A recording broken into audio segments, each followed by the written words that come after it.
வீரமங்கை வேலு நாச்சியார் சுதந்திர போராட்டத்துக்கு முந்தைய காலகட்டம், அவங்க அரசியா இருக்கிறாங்க. ஆங்கிலேயர்கள் உள்ளே வந்து தங்களுடைய அதிகாரத்தை காட்டி கொண்டிருந்த ஒரு காலகட்டம்.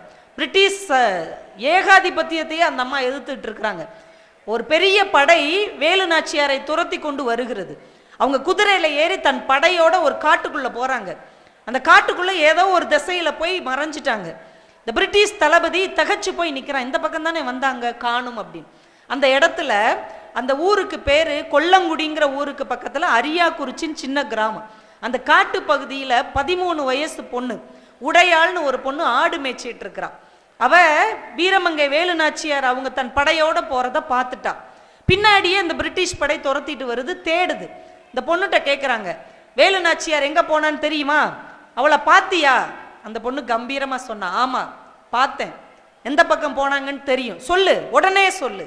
இந்த 13 வயது சிறுமி சொன்னால், என் தேசத்தின் தலைவியை ஒரு நாளும் உன்னிடம் நான் காட்டி கொடுக்க மாட்டேன் என்று சொன்னார். அவ்வளவுதான். அந்த பிரிட்டிஷ் தளபதிக்கு கோபம் வந்துருச்சு. நீ சொல்லவில்லை என்றால் உன்னை 2 துண்டா வெட்டிடுவேன். நீ 8 திசையிலும் 8 வெட்டி எறிந்தாலும் எங்கள் வேலு நாச்சியாரை நான் காட்டி கொடுக்க மாட்டேன் என்று திரும்பவும் அந்த குழந்தை பேசியது. கொஞ்சம் கூட இரக்கமில்லாத அந்த பிரிட்டிஷ் தளபதி உடைவாளை உருவி அந்த குழந்தையை 2 துண்டா வெட்டி போட்டு போயிட்டான். இந்த தகவல் கேட்டு வேலு நாச்சியார் திரும்ப அந்த இடத்துக்கு வருகிறார்கள்.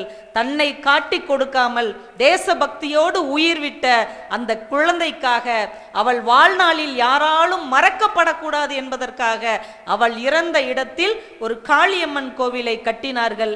இன்றைக்கும் வெட்டுடை காளியம்மன் கோவில் என்று அந்த கோவில் வழிபாடு செய்யப்படுகிறது.